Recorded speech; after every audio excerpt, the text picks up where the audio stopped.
Welcome to another edition of ITW, the show that helps you incorporate technology into the classroom.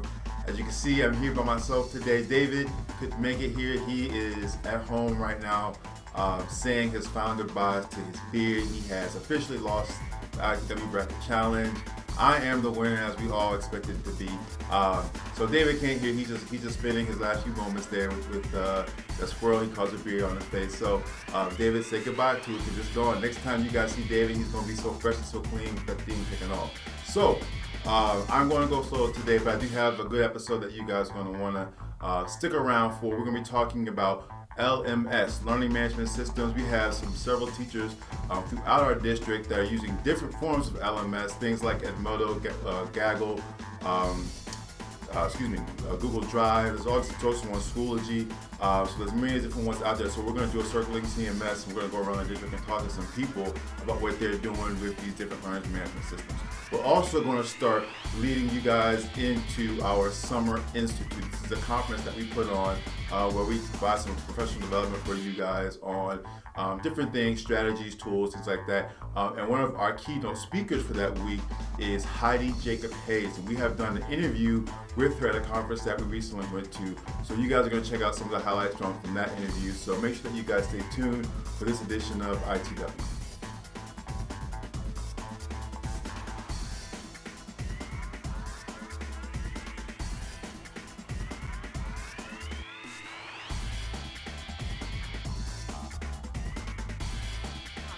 Where I feel like Schoology has come in is it's allowed me to provide students with additional help that might need help.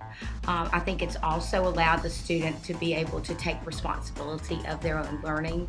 It also has provided the student that may be struggling in an area to be able to go back and look at the information over and over again, which sometimes students might be shy or embarrassed that they didn't get it in class. And so this has provided them with a platform that they can take their own learning into their own hands.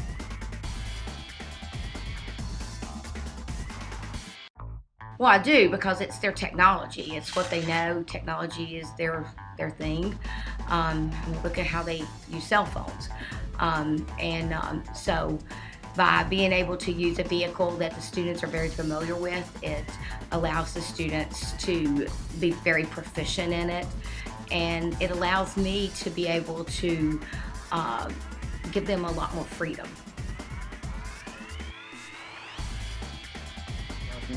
Yes, actually I'm using it within my PLC to create tests and documents. It allows us to share data quickly, and it also allows us to give out tests and other formal and informal assessments directly to the students. I'm also using it to cooperate with teachers outside of the state, just to compare assessments, get questions we might not have thought of, and things like that. It was a learning experience. It was a big curve. A lot of prompting, looking on YouTube. But since then, I've used it a good bit in my classroom, and I enjoy it. I know my kids enjoy it, and I think my PLC is jumping on the Schoology board.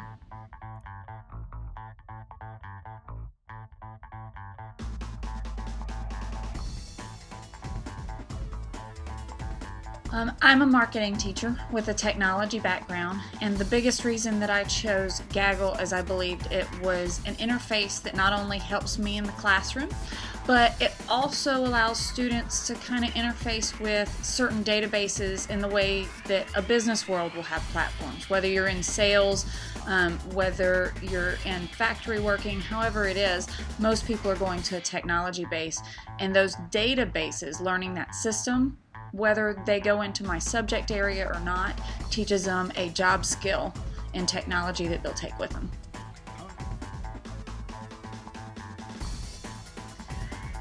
It's enhanced it a lot. Some of the features that allow me to create lesson plans, create daily due dates, kind of requires or makes it like an online class, even though it's not an online class. If a student's absent or a student needs to work ahead or even get old work, they're able to self-pace themselves. They're able to see what's coming next. If I were to have a sub, classroom instruction continues as normal. I've even gone as far as making videos like the ones you're watching now and attaching them through Gaggle Tube, and instruction happens. just as if I was in the classroom that day. So instructional time's not lost either. Okay. After the first year of using it, yes, a lot. I instruct any teacher or anyone that's using it, that first year is really a learning curve. Figuring out how to get your students to interact, how to get your students to use it on a regular basis. Once I quit using the boards for giving them agendas and things like that and forced them into Gaggle, I saw a huge response to where students became more self-paced, self-reliant, and less reliant on me on a daily basis.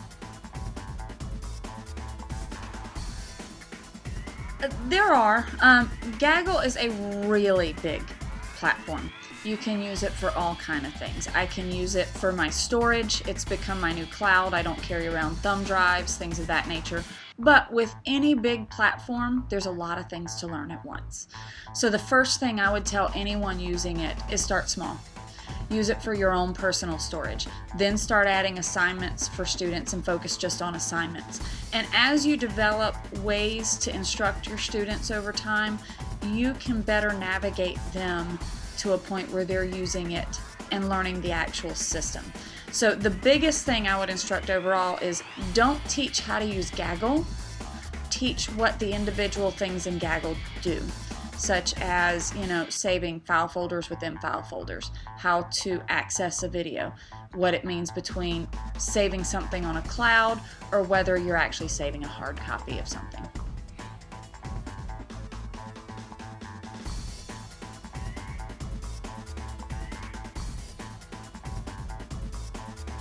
I chose Edmodo because the interface is very simple for students to use. Obviously, if you've seen Edmodo, you know that it looks a lot like Facebook. Students take to it very quickly. The navigation is simple. There isn't a lot of time for students to catch on to it. They can learn it quickly and start using it for its purpose, which is to deliver course content and have class discussions and things like that. Well, I don't know if enjoy would be the word that I would use. I think that it's an effective tool for them to manage the course content. The way I run my course, everything is done through Edmodo. The students have to log on to get their assignments. They submit them to me through Edmodo. Because I run the Media Center and have a full slate of classes that I'm teaching, when my library science students are around, I don't always have hands-on time. So Edmodo lets us take our course virtually, and that way they can see everything I'm communicating with them. They can communicate with me that way. So I think it's effective for that kind of setting. It really helps me manage my time and it helps them manage their time. Are you? I do. I use it for my PLN. I also use it for some professional development. Sometimes when you go to different professional development, they will allow you to join their Edmodo group, and so I do use it for that as well. Okay. One thing I really like, before Edmodo, when you would want to do things with students and have them submit things online, I think it was a little cumbersome. If they submitted a document, you would have to open that document in Word, make the changes, maybe make comments to them, and then send it back to them, upload it again. So one of the things I think that is such a time saver for teachers is the ability to view the students' work in the Edmodo program or app, depending on what you're working in, make those comments, highlight, and then immediately the feedback goes back to the students without having all that downloading and uploading. That feature is really great, and it actually didn't work when Edmodo first came online in CMS, and I was happy to see that they quickly fixed that, and now I use that quite a lot.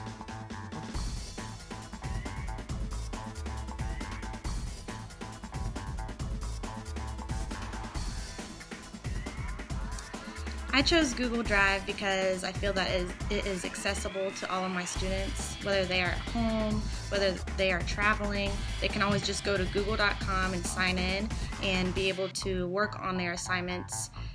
And it also allows for a lot of different creation tools as well.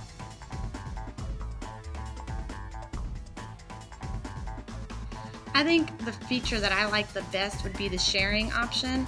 My students can be in class or they can be at home and they can share their documents or their PowerPoints whatever it is, they can share it with each other and they can work on assignments collaboratively. In addition, I can see what activity each student is doing, so I can see if student A worked on this assignment more than student B. And so that whole sharing component is just a neat way to engage the students and allow for a lot of teamwork and collaborative type of learning.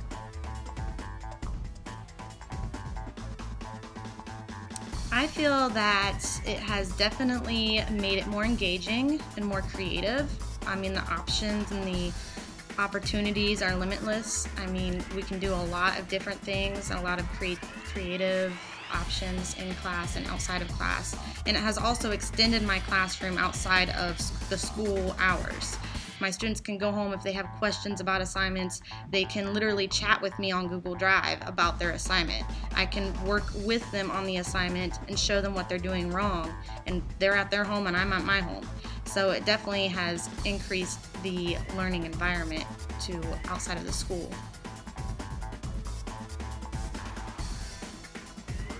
They do. At first, I think there was a lot of confusion because it was new. However, since these students are in the 21st century, they're used to using technology, they definitely picked it up and they definitely have run with it. For example, we just had a poetry cafe and my students collaboratively worked together to create poetry in the styles of Maya Angelou and Langston Hughes, and they actually presented. So it was a lot of different elements going on and the students were fully engaged. They are actually asking to do that again, something like that again on Google Drive. Also, I would like to say that the interesting thing about Google Drive is that the students can see where they started and then where they're ending at the end of the year. It's like an ongoing online digital portfolio of the students' work.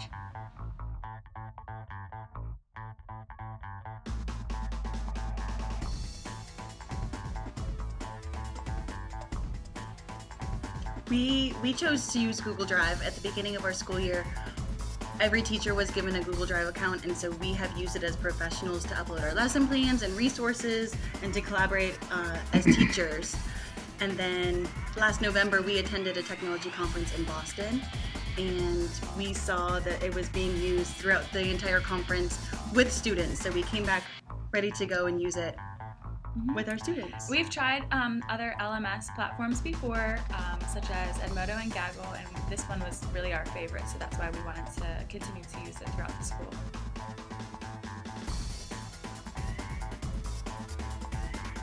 I mean, this has completely changed the whole way that my classroom is run.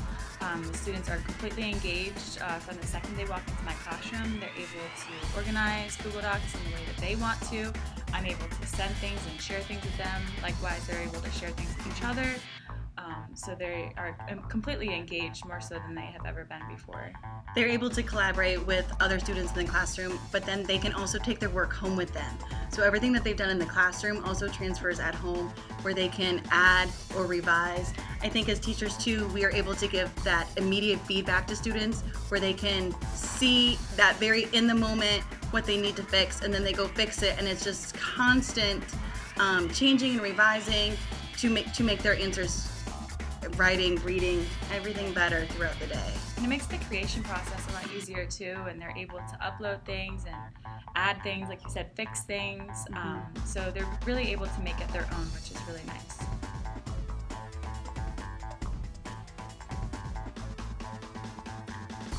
Right from, the collaboration and the engagement, they really have owned their writing, they've owned the projects that they do, and they take full responsibility for them, more so than they do when you give them a paper and a pencil. So they know that they can hold on to these and keep them as digital portfolios and add to them as they go throughout their school career. There's so many different ways for them to collaborate and implement those 21st century skills to enhance their communication and, like Ms. Ash said, their writing, so that when they do leave elementary school or middle school or high school, they have that portfolio, and they've also developed a set of skills that I don't think they would have had without implementing Google Drive.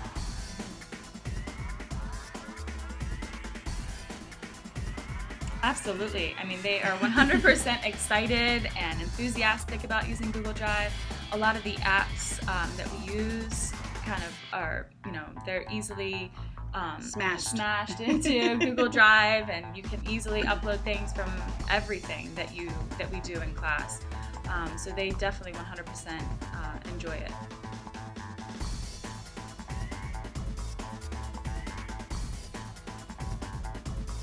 Good morning and welcome to Charlotte Mecklenburg School's IT Weekly. This is Bill Sheskey, Director of Instructional Technology. I'm very glad to be here with my friend and colleague, Heidi Hayes Jacobs. And what we're doing today is having a brief conversation with Heidi to help you get ready for her keynote presentation, which will be our featured keynote on June 17th at the Grady Cole Center during our 2014 Summer Institute. Heidi, our first question is, we're excited about the new literacy series of books that you've produced, and I'm honored to be a contributing author. And just briefly describe for us how this work evolved for you. I started to notice the very dated nature of a lot of what people were doing. A lot of good intentions, but quite frankly, the curriculum itself looked like it was preparing kids roughly for about 1982. It just seemed to me it didn't have the heft, the gravitas, the thoughtfulness that would be necessary to really do a good job in helping our students be prepared for now and into the future. Solution Tree suggested, Heidi, why don't you go deeper with the literacies you talk about? Digital literacy, media literacy, and global literacy. So I did. What I found is there are really specific and dynamic and exciting capabilities that students need that are different from one another, meaning digital literacy looks different from media literacy, media making, and is different from global literacy. Yet we can bring them together in project-based learning. So in essence, I think you're going to find it a very interactive, very practical, very concrete, and enlivening experience to develop your own capability as an educator. In other words, we need digitally literate teachers. One of our themes, as most conferences are now, is around the Common Core as well. How could you describe how the new literacies can be aligned, connected to, synergized into Common Core? And I think the thing that people have to get is Common Core is a curriculum. It isn't, it doesn't tell you what to teach, how to teach. It really doesn't tell you how to assess. Because if you look at the description of what a career and college-ready learner looks like, which is the goal ultimately, you're going to see smack dab right in the center of that puppy. We need digitally literate, media-savvy kids who are globally aware. I think if I have an engaged learner, really engaged in knowing what tools to select and being able to respond to in a critical way to multimedia sources as well as making them aware of global perspectives, I'm going to get better quality work. Thank you for being with us, and we're excited about you being in Charlotte in June. I am really pumped. We are going to have one great ride, and come open, I sure will be, and come willing, and come wired. Thank you, and Thank we'll you. see you at the Summer Institute. Alrighty. Bye-bye, everybody. Bye-bye. Well, that's going to do it for this week's edition of ITW. I want to remind you that this is the last week for the ITW Bracket Challenge. On Monday, we're going to ask you guys to vote for the Final Four. And then on Wednesday, you're going to leave one more, the final one for you guys to select the overall winner. So be on the lookout for that, both on email and on Twitter. But also, as always, we want to hear what you have to say. We want your feedback. So you can send us your email, your comments via email, at itw@cms.k12.nc.us. And of course, you can always send us a tweet at CMS to the core. Well, we thank you. We hope you guys enjoy your spring break. I know you're excited that that's coming up. We hope you guys really enjoyed that, and we hope you enjoyed this episode. And we ask you to stay tuned for next week's edition of ITW.